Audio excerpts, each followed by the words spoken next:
contrary to what God had already revealed to him.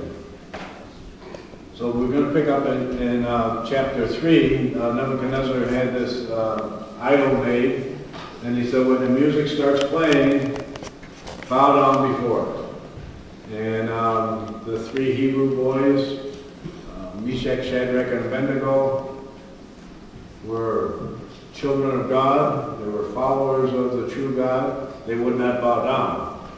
And so people that seen them went in and told the king, hey, everybody was supposed to bow down, but these three guys didn't bow down. The king said, bring them in here. So the king, these were leaders. Meshach, Shadrach, and Abednego were princes in his government. But they didn't bow down. So the king was giving them a second chance. He said, look, guys, bow down when the music plays, and we'll be all set. And the penalty for not doing that was to be burned alive in a furnace. I want to pick it up in verse 17.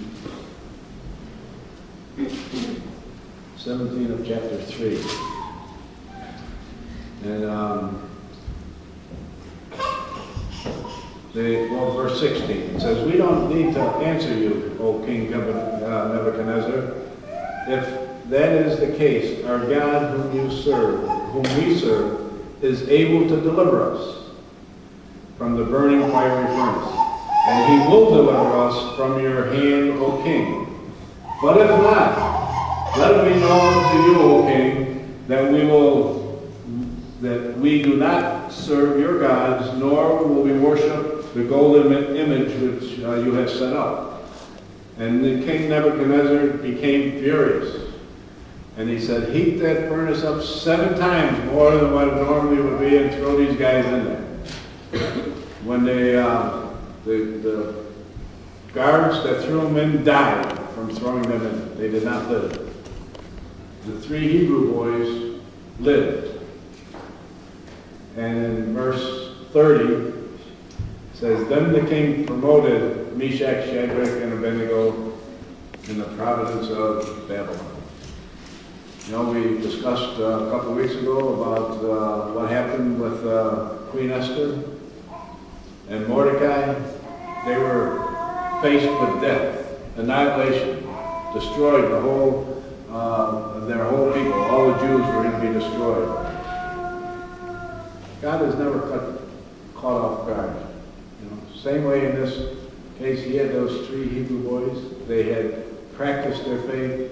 They had solidified their faith with God. They were faithful no matter what. And God honored their faithfulness by preserving their life through the fiery furnace. Same way with Esther and the Jewish nation. God preserved their life. And then what happened to Mordecai at the end? What was that? Was promoted. Okay. And same way with these 3 Hebrew boys. They remained faithful. In the end, the king promoted them. In Matthew chapter 4,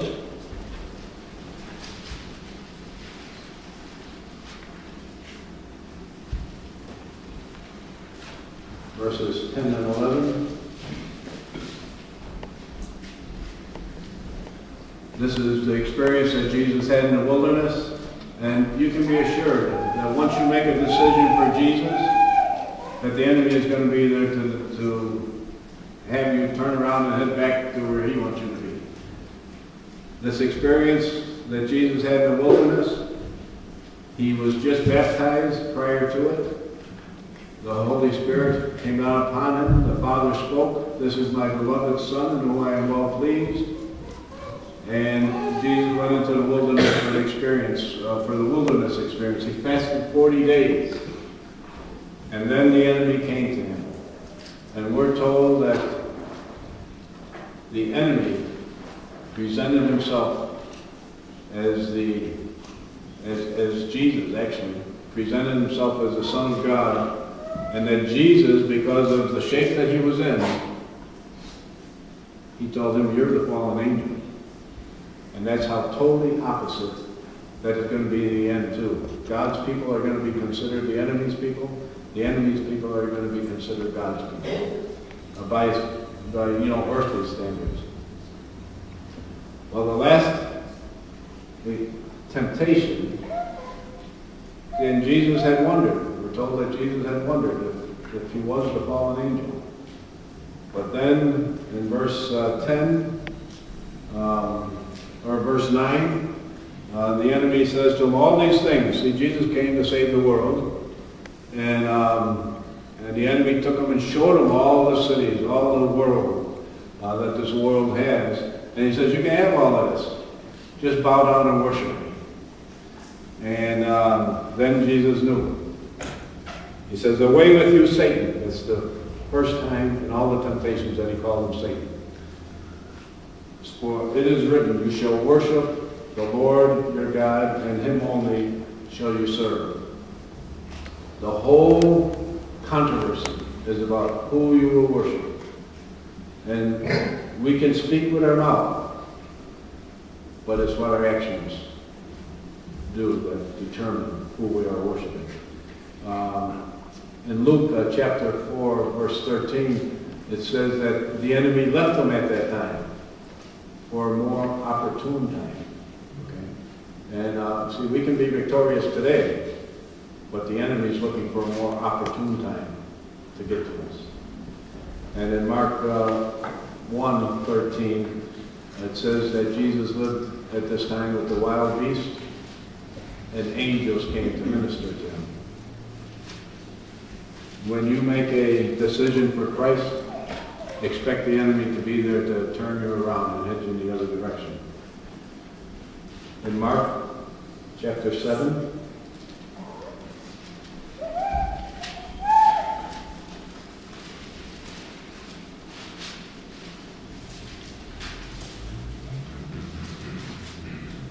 Mark chapter 7, verses 6 and 7.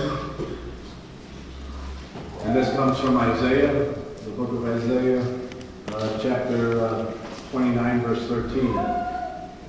And Jesus is repeating it in Mark 7, verses 6 and 7. Jesus answered them, and talking to the Pharisees and the scribes, well did Isaiah prophesied to you hypocrites, as it is written, this people honors me with their lips, but their hearts are far from me. And in vain do they worship me, teaching the commandments and doctrines of men. In vain, Jesus said, do they worship me, keeping the doctrines and commandments of men.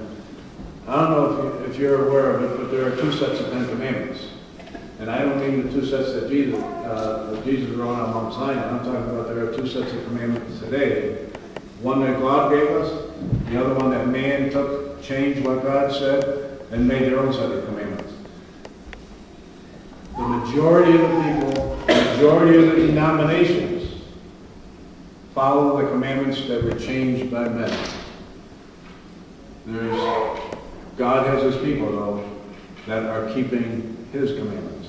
Not to be saved, but because they are saved. Out of their love for Jesus Christ and what he has done for us, we naturally want to obey him. And the Lord is working. And keep this thought in mind. The Lord is working with every human being that has not rejected the Holy Spirit. The Holy Spirit is bringing us into such a relationship with Jesus that we would rather die than commit the smallest of sins. Death will be knocking on our doors, but we're going to remain faithful. The same as Mordecai remained faithful, Esther remained faithful, Jesus remained faithful, the three Hebrew boys remained faithful, Daniel remained faithful. The Lord is going to give us that courage as long as we're sticking close to him. In John chapter 4,